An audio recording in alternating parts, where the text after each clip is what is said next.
Well, hello, my friends. I have found some more good put downs for you because if you listen to part 1 of this podcast series that my social media is a veritable smorgasbord of creative insults. I get them fed day and night and night and day. And so let's hear a few more just to get us started. Keep rolling your eyes. Maybe you'll find a brain back there.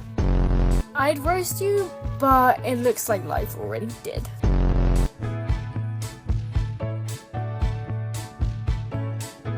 If you listen to part 1 of this series, you know that my algorithm is aware of my obsession with creative insults, and it feeds that obsession like a furnace because of an unfortunate incident in my past when I myself was publicly dissed by a dude named Dan, and not just any random dude, but a classmate of mine at Harvard Business School. And it kind of wrecked me.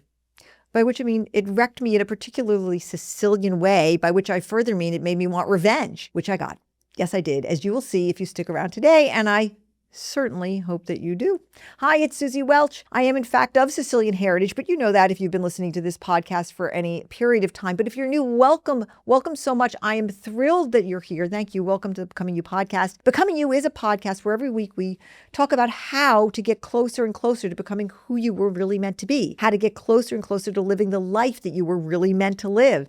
That's what I do for a living. I help people with that. I'm a professor of management practice at the NYU Stern School of Business, where I teach management, in fact, but I also teach a class called Becoming You, which presents a multi-part methodology to help you answer the question, hey, what should I do with my life? Now, listen up. What you should do with your life right now is listen to this podcast, okay? If you haven't heard part 1, I'm going to recommend that you go hit pause right now and you go back and you do so that you can catch up and hear that atom bomb of an insult that was dropped in my head in 1987 and why we are talking about it on the Becoming You podcast in the first place. We will wait for you. Go back and listen to part 1, and thanks. We'll see you soon. Okay, let's talk about what's ahead in this series. First, today, I'm going to talk about what happened to me in the immediate aftermath of the incident. And then we're going to turn to the 4 ways that you can find out your own aptitudes yourself, because I hope by this point I've convinced you need to know them. I highly recommend getting a lock on your own. And so in this episode, we're going to focus on one, kind of the king of assessments. It's called YouScience. And we're going to once again speak to Betsy Wills. She invented the YouScience test. She's just so smart and so real and filled with so many good stories. And what she says today is going to really open your eyes to self-understanding. I mean, she changed how I saw myself, so I can really vouch for what's coming. Finally, next week, we're going to wrap up this series discussing the other 3 assessments that I use in my class for Becoming You methodology to find out your aptitudes: the Enneagram, love, Career Traits Compass, and a 360 tool that I think is unlike any that you've ever seen. And to wrap this whole series up, finally, next time, we're going to get to the epilogue of this story, which is about my man, Dan. And as I said last week, the epilogue is probably not what you expect. Let's get going with the aftermath of Dan's very mean mic drop about me. You kind of know about the immediate aftermath. Right after he said, I agree with everything Suzanne's husband just said, the whole class immediately exploded into laughter, which, felt like it went on for about 5 or 6 years, but it was probably 5 or 6 minutes. And I actually remember looking at the professor kind of desperately. I was definitely on the verge of crying. I was definitely working hard not to cry, and he could see that. And I think he was stunned. He was not pleased. He lost control of the class. That's very hard. In that moment, for the rest of the class, class was 90 minutes long, I tried to act like nothing had actually happened. As I was walking out, I turned to somebody and said, hey, want to grab lunch? Or something like that. I kind of wanted to act like it was no big deal to me.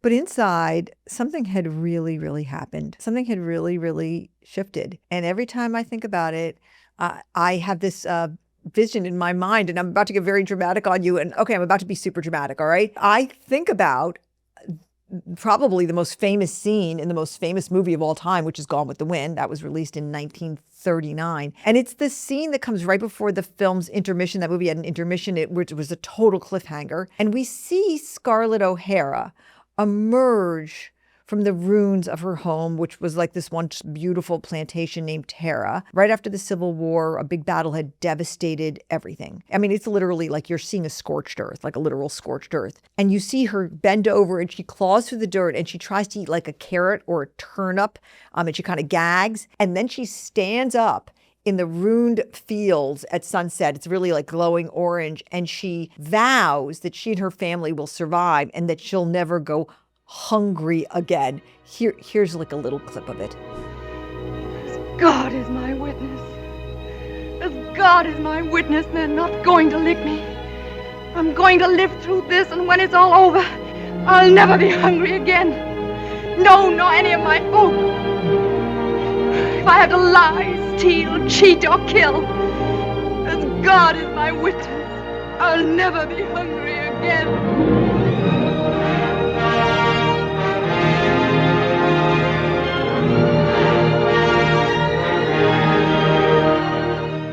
As God is my witness, they are not going to lick me. I am going to live through this. And when it's all over, I'll never be hungry again. No, nor any of my folk. If I have to lie, steal, cheat, or kill, as God is my witness, I'll never be hungry again. And by the way, Vivien Leigh won an Oscar for this performance. And if the Academy could have heard my internal monologue after that class went down with Dan, maybe I would have won an Academy Award too, because I was so on fire for self-determination, for revenge. I was so enraged that I let a bunch of spoiled, bratty finance bros define me and attack my integrity, and so in so doing belittle me and diminish me, that I thought, with God as my witness, I am never ever going to let that happen again. Here's the thing.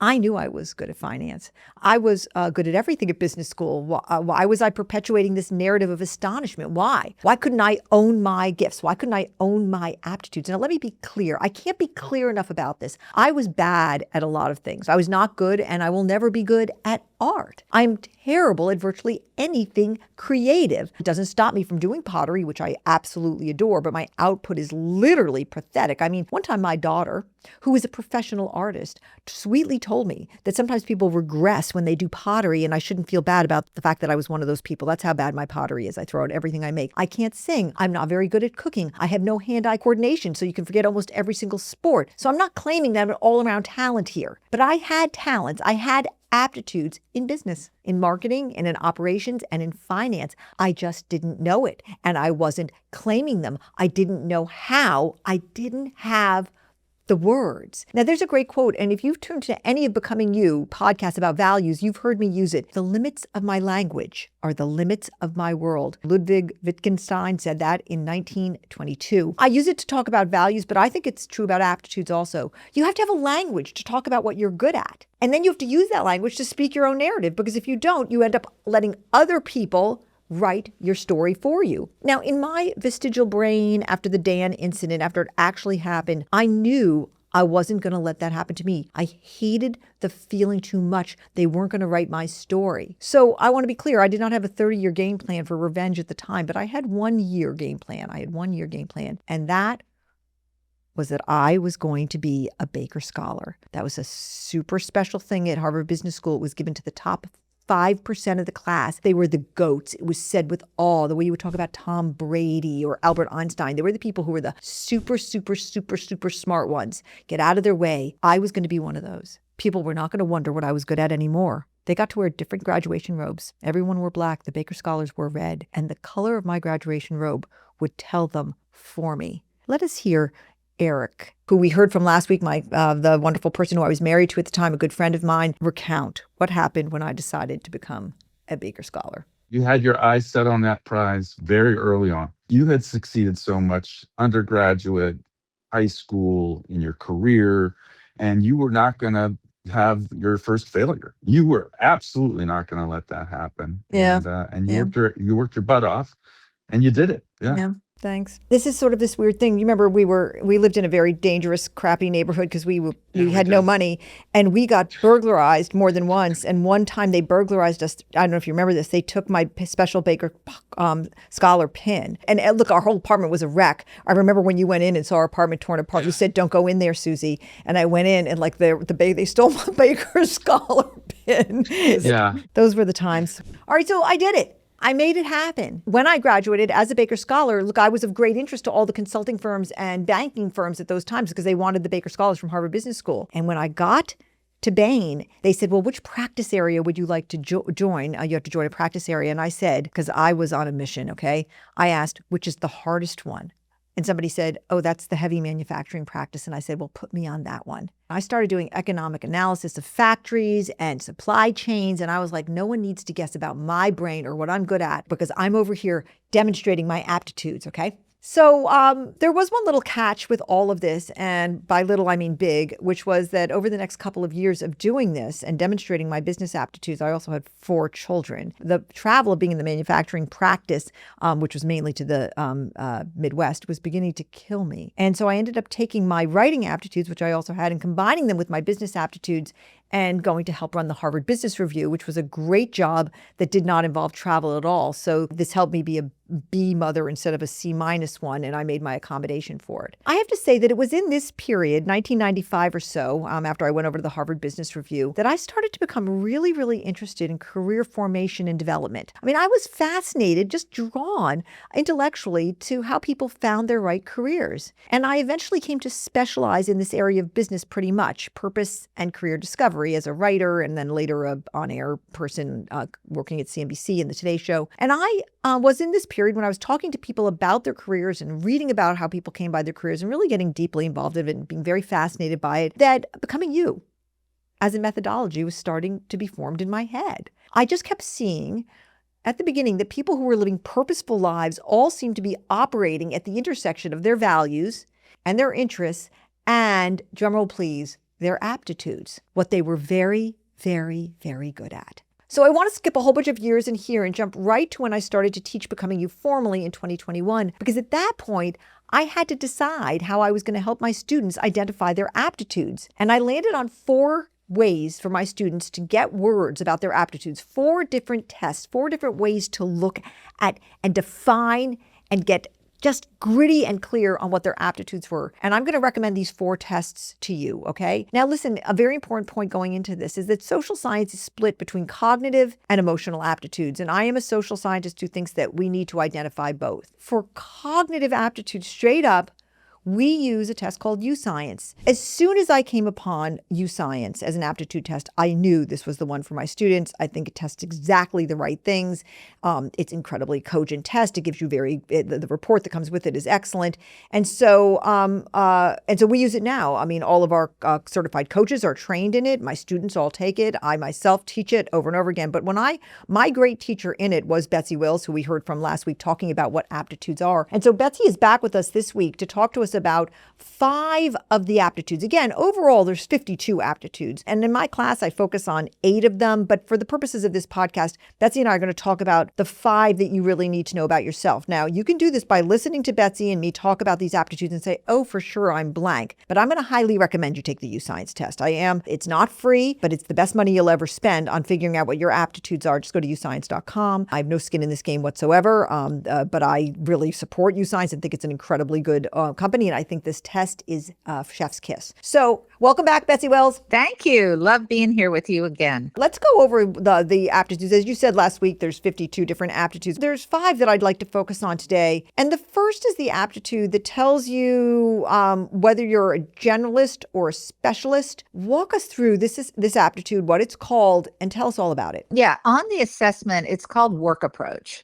And I will spare everyone any details of how we assess that because I want people to come at it and not have any information. But the result is you're going to find out really the best roles that you're most satisfied playing at work. You know, some people would rather orchestrate or support or, help people on a shared goal, which is the generalist. A lot of managers score like this, a lot of, student body presidents, politicians, CEOs even, but that's about 85% of the population that scores as this. The second, place you might score on the other end of the continuum is as a specialist. Specialists are a rare breed.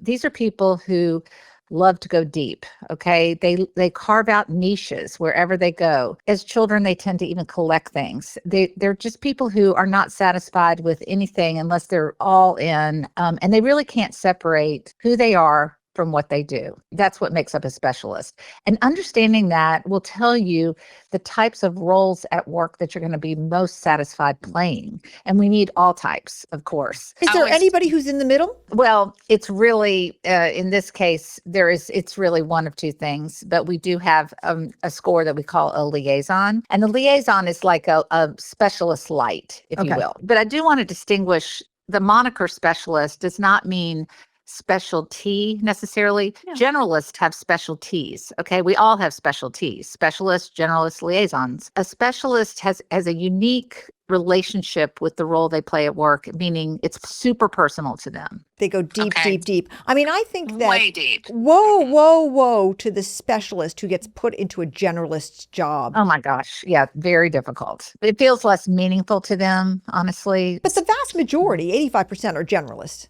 Correct. Give us some examples of you know, like a generalist. When I teach it to my students, I always say, like, the mayor of a town is going to be a generalist because they, you know, in the morning they talk to the school department, in the afternoon they go talk to the construction people who are making the roads, and they're happy going from thing to thing to thing. And it doesn't mean they don't have an area of specialty, like they may be very good in the education realm, or they may have come up through education. But a specialist, like, who might be a specialist in a town kind of government? It might be the person who does approval for new buildings. They're going to know every single plot of land in that town, every measurement, what's correct when you measure it. They're going to think about submissions and things like that. But the thing that's interesting about specialists is they rarely give themselves enough credit. To them, there's always that last piece of information they don't know, even though they know 99% of, you know, more than anybody else about their topic. If your score does come up either liaison or specialist, it is a huge aha moment. I mean, I have people break into tears constantly when they get that score and they realize what it means. But let me give you another example. Let's say, Suzy, you worked at a travel agency and you're a specialist. You can do all the roles of that travel agent. You're booking the Disney cruise. You can get everybody, you know, set for their convention in Vegas, et cetera. But within a week of starting that job, you're over here, you know, writing about Cuba, and you're going deep on Cuba, and you want to be the go-to person for Cuba. Okay, Does that make sense? Yes. So you're carving out niches. No matter what job you're in, the specialist will just naturally carve out niches within that job. I've seen specialists in action. It's like they can't get enough information about Cuba. Soon they're reading all the great novels of Cuba, and they're like finding out, right? So they're really, really deep into it. Okay. Now, let me say one more thing too about it is they will, if they are not interested in something, you could basically forget it. So there's always a shadow side for all of these scores, and that can be more enlightening even than, you know, the positive side. To kind of realize the realization of that might give you encouragement to be, you know, tolerate the things you have to do to get to the things that you love to do.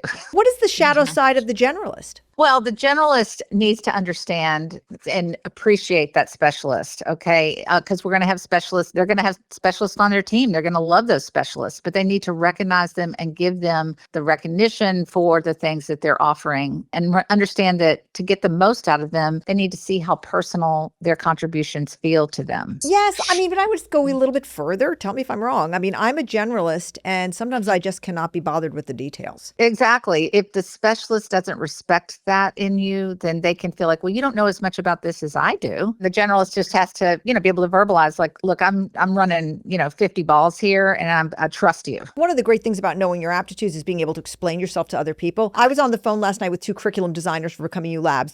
They're both specialists. Okay, they're deep curriculum designers. This is a perfect field for them. And they were telling me something, and I said, please do not put another idea in my head. Later today, I'm talking to some psychometricians. I'm doing this, I'm doing that. I'm counting on you to be the specialist you are. Please count on me to be the generalist I am. This is the beauty of knowing your aptitudes, Betsy, is that I was able to immediately say, oh, look, I didn't feel to myself, oh God, they're so stuck in the details. I can't stand it. I thought, thank God I've got specialists on my team. Exactly. Right. Exactly. It's all about advocating and supporting. Let's talk about future focusers versus the present focusers. We talked a little bit about these last week, so let's hear more about them. This is in the assessment called time frame orientation.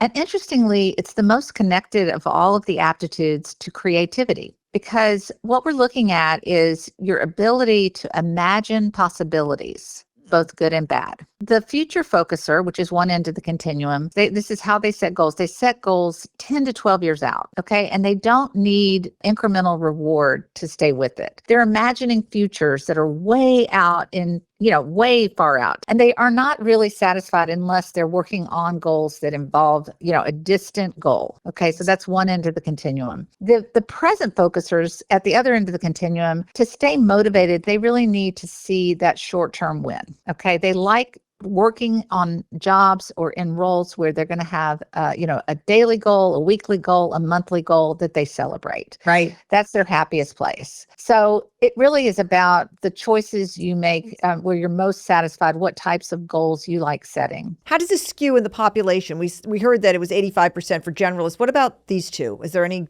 general population data?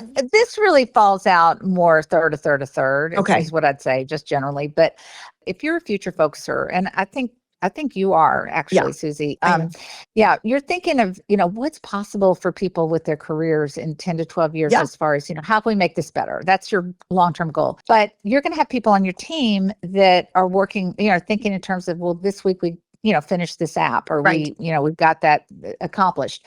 And they're going to be the people who are going to bring the cookies to the break room. And Yeah. you're going to be like, oh, I forgot we needed to celebrate that. I mean, so different types of approaches, and all necessary on a team. What is the if you're a little bit of both and you're in the middle of the continuum, what's it called? Yes, they're the balanced focusers. They're very good at that incremental goal setting that are sort of 3 to 5 years out. So they're happy in lots of situations. And I think, on this one, both ends of the continuum are probably more telling than the person in the middle. Don't people generally say, oh, I'm definitely in the middle, but then the test reveals they're actually at one of the ends, correct? Oh, often. Yes. Right. 100%. This is why, listeners, it's important to actually take the test. If you just don't take the test, you're going to put yourself in the middle of all these continuums because you've seen yourself do everything. And you think, oh, I can do both of these. I'm in the middle. But in fact, Betsy, isn't it true that very few people are dead in the center? Most people are at a pole. Yeah, exactly. I mean, there's a combination is what I'm going to say. But yes. Mm-hmm. All right. So like the future focuser doing a present focuser's work and vice versa. I mean, this is why we want to know about aptitudes so that we can build lives and careers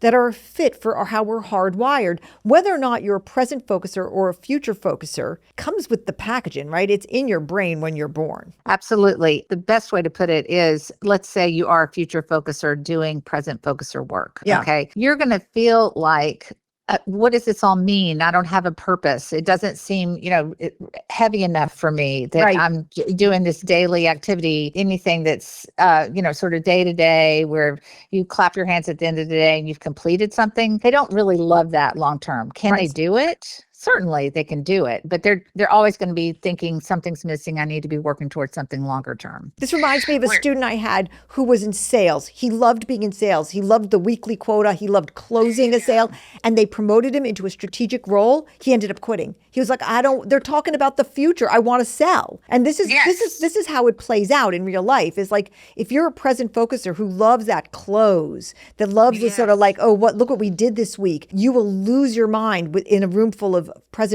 future focusers who are sitting there like imagining, the space mining, of the future.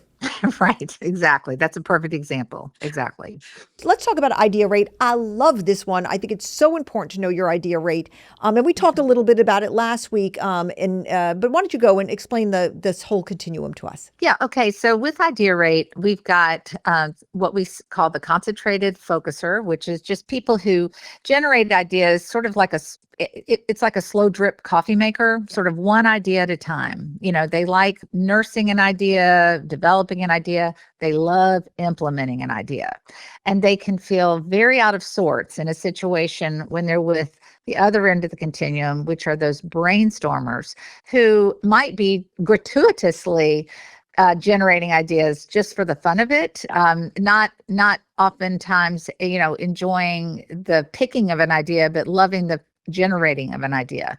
And again, what I like to say is sometimes I call it aptitudes gone wild. Yeah.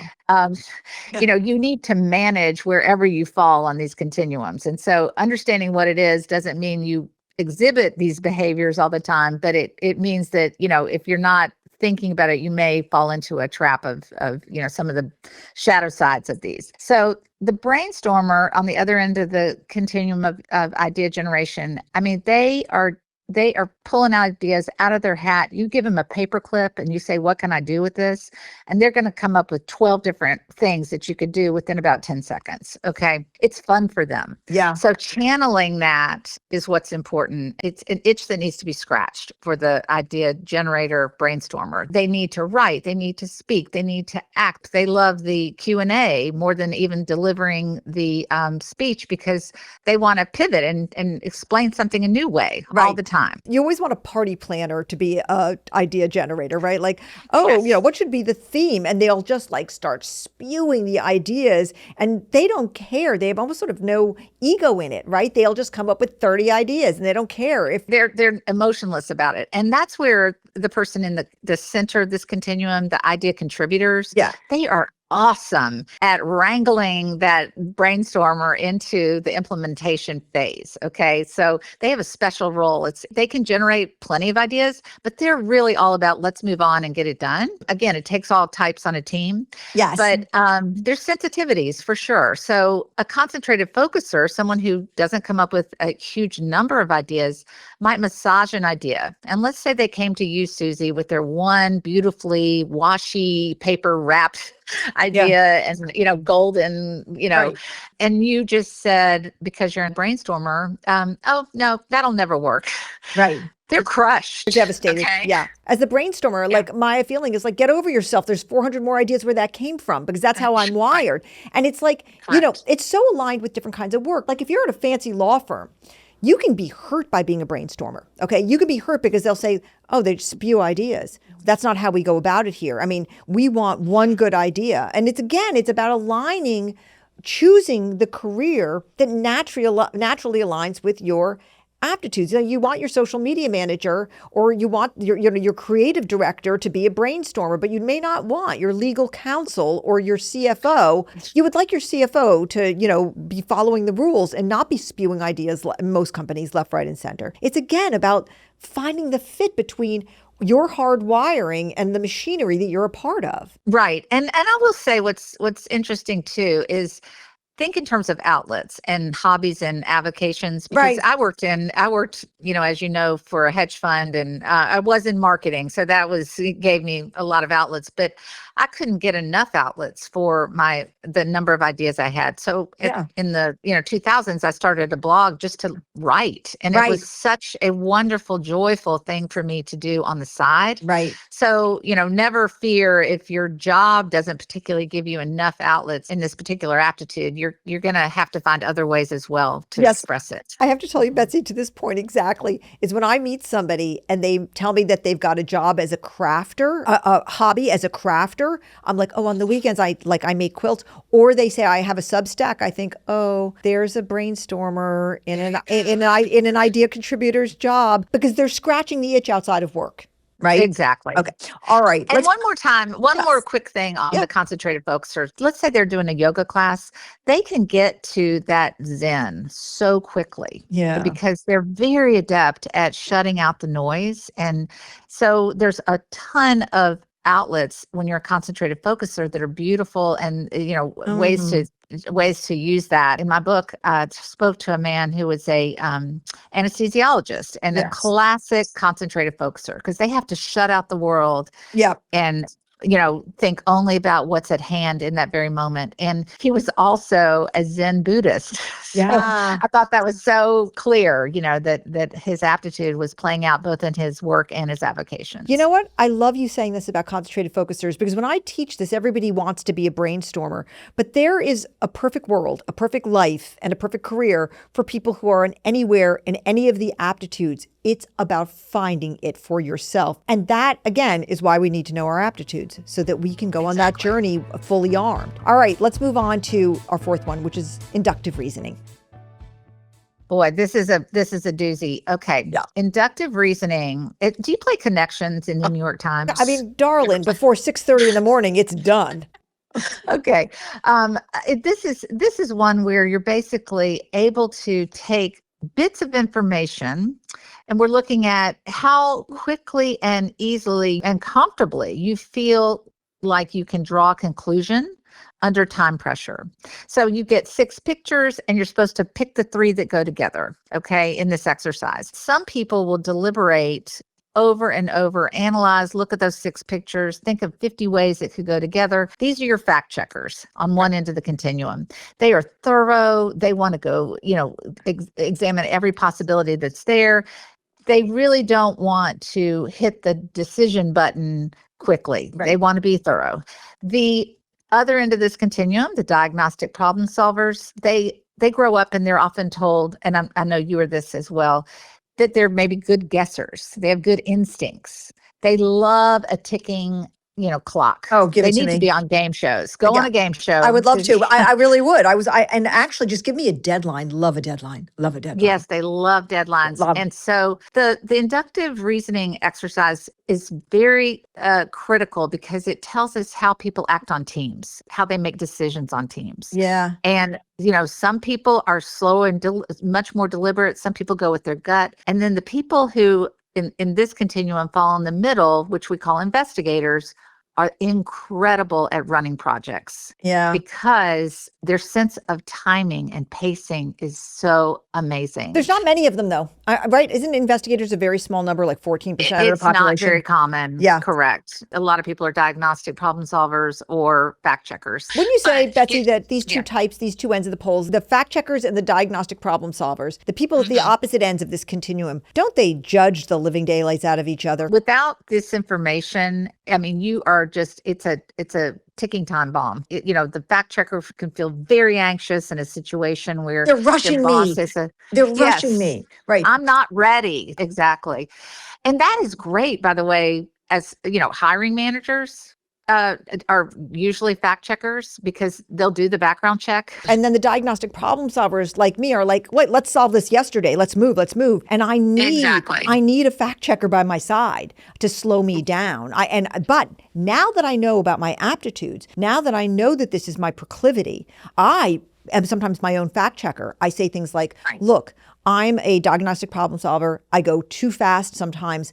Am I going slowly enough? And I literally will say to my team, what am I not thinking of? But that's a learned behavior, Betsy, because because I've tested, I know what my aptitudes are. Exactly. But think of the harmony this brings to a team when people can advocate, or even that fact checker might say to you, hey, Suzy, I know, but this doesn't have to be done yesterday. Can we take another day? Right. Now, on the flip side, your instinctive, let's make a decision and go in certain jobs is really, really necessary and a perfect setting for you. But I will say, people who do score as diagnostic problem solvers, the truth is they do have more trouble because in jobs, most things are not time sensitive, to be honest. Yeah. And so they need outlets for this, like, watch a mystery show and you can figure out who done it first or find outlets for it. I know a lot of diagnostic problem solvers who are judges, like daffodil judges or dog show judges, because they have to determine a winner within an hour, or whatever it is. So. It's so funny you should say this because I often drive my family absolutely out of their minds because when we watch a murder mystery together, in the first episode, I have to announce who did it. And we watched this show called, I think it was called Mayor of Easttown. It was like a mini series, 6 episodes, 8 episodes. And I was watching it with my daughters and they were like,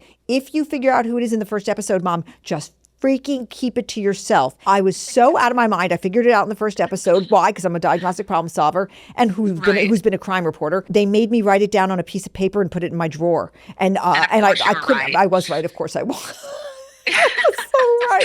Well, it's fun. I mean, it really is fun. And again, you have a language for this now. So on a team, you can hold back or assert it at the right time. It's very valuable. So important to know this information about yourself. So A, you can get along with others, and B, you can find the right life. Let's do the last one, spatial visualization. Spatial visualization. And in our last episode, which I hope everybody has heard, if you haven't heard it, go back and listen to it. I do talk about, I am not a spatial visualizer. I'm at the other end of the continuum. So go ahead and explain this one to us. Well, the shame is that, there's a lot of studies at Vanderbilt University, actually, for decades, they've been studying this aptitude because school does not really recognize it until it's awfully late. My son, was building the Taj Mahal out of Legos at 5 years old. Okay. And my daughter, more like you, I wouldn't have known what that pile of bricks was. Right. Some people just in their mind's eye can see things in models or 3D. They can walk in a room. They're much more concerned about how the layout of that room is than maybe how people's emotions are in that room. So on this continuum, you have abstract thinkers who are like you, tend to be people who think in concepts, in ideas, in people's emotions, in any kind of situation. Whereas the 3D visualizer, thinks in terms of physical space, physical things, physical products as a 3D visualizer. So that's how this range goes. But what we're trying to figure out when you take this assessment is, it's a fork in the road for you. Yeah. And inevitably, if you are a 3D visualizer, there are tons of opportunities that if you didn't know you were this, you might miss. You're going to naturally be drawn to the world of 3D, but do you realize there's so many careers that are out there for you that if you train for them and have the special ability, you will be very good. I have to tell you a story about a student of mine, and he was going to go into consulting. He had discomfort with going into consulting, but these are the high-paying jobs coming out of business school. As the semester went on, he was beginning to learn about his values, and he was like, because that was beginning to be a red flag for consulting. But then we did aptitudes, and he saw that he was a 3D visualizer, and he came to me, he said, this is the final nail in the coffin, Professor Welch. I cannot go into consulting, which is all abstract thinking, as we know. He said, I want to build a product company. I want to touch stuff. I want a product. And he and his girlfriend, he had a very high value of belovedness and family centrism, and they ended up making, it was a non-alcoholic beverage of some kind. And they were so in their glory as 3D visualizers, both of them, with the packaging, with the lettering, when it first came out, they brought it to my office, and I was one of the first people who tried this very delicious drink, and I was like, oh my God, this is great. But their joy about having a product. I mean, imagine if he'd gone into consulting, he would have been miserable. He was such a 3D visualizer. Right. And again, so many opportunities. Now, a lot of people discount this one. They think, well, everybody sees it that way. No, they don't. So this is a special sauce kind of moment for people. It is one of these aptitudes that must be used. So whenever I see a lawyer, for example, score as a spatial visualizer, and they're like, I hate my job. I'm like, well, maybe you should consider patent law or real estate law. Don't quit your job, but think about, at least being in a practice that involves 3D visualization, represent, engineers or engineering firms or something, or take a pottery class or something on the weekends, okay? Because you need to use this. Right. Yeah. Go scratch that itch in your free time. Go build a man shed in your backyard and start making rocking chairs or something like that. And you know what's funny is when I bring that up to a spatial visualizer, they're like, well, wait a minute. I took a class one time. I loved it. And you're like, see, there you go. Let's do it. Yeah. All right. So I thank you, Betsy, for running through these 5. I mean, I think that if you're listening to this and you've not been thinking about your aptitudes in these terms, I know you're having a holy you-know-what moment. I, again, recommend the test because it's really going to give you a full picture of what you've got. But in general, have you, like me, I'm leading the witness here, and wildly. I mean, have you seen people's lives changed by your awareness of aptitudes? Oh, I mean, one after another. I mean, since we started assessing people in 2012, I guess it was, with this YouScience assessment, we've had 8.5 million people take it. But the best story I have that just made me so happy was I was working in investment business, and we had hired a young woman, and she was, by this time, I guess, 29. And she found out that I'd been involved in YouScience originally. And she said, I took it in high school. And she goes, and this is why I went into finance. She goes, I'd never considered doing that before. I was thinking I was going to be an interior designer, and it uncovered all these, numerical abilities I had. And it just changed my trajectory forever. And I love hearing that insight that people have. And the earlier you can take it, the better. But I will say, any age, never too late. This assessment, never too late. Never too late. And whether it's for your career or for your, avocations and full life, it's great insight. Yep, it really is. Oh, Betsy, you're the best. Thank you. I could not have explained it as well as you did by an order of magnitude. So I'm so grateful to you. You're the best. Thank you for enlightening not just us and my listeners here today, but the millions of people that you have enlightened with your work. Thank you so much, Suzy, for all you're doing. All right, big hug. Bye-bye. All right, so we're come to the end of this week's part of this series about knowing your aptitudes. We started with me saying I was going to get revenge. And look, my revenge was kind of a healthy revenge, right? Wasn't it? Because my revenge was I'm going to know my aptitudes. I'm going to proclaim them to the world, which is what I'm recommending everybody do. And then I went and I sort of polished that narrative when I was at Bain doing heavy manufacturing, and then life went on and no one doubted my aptitudes after that, least of all me. I had the narrative. We moved on to one of the king of assessments with YouScience to find out what your cognitive aptitudes are. I'm grateful to Betsy Wills for her time with us in this podcast, kind of going deep. Listening to her, I think you probably have a better sense of what your aptitudes are, and that may be enough for you, or you can take that test or another test. I like that test very much. But there's more than YouScience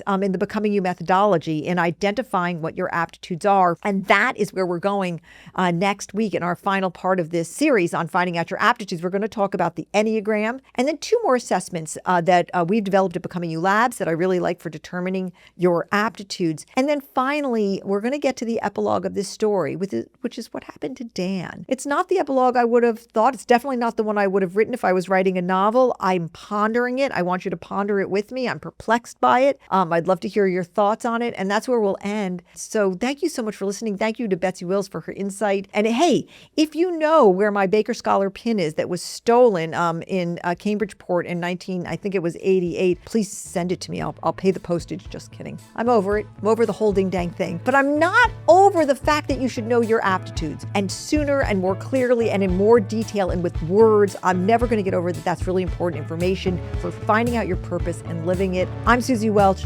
Thank you for being with us. I'll see you next week.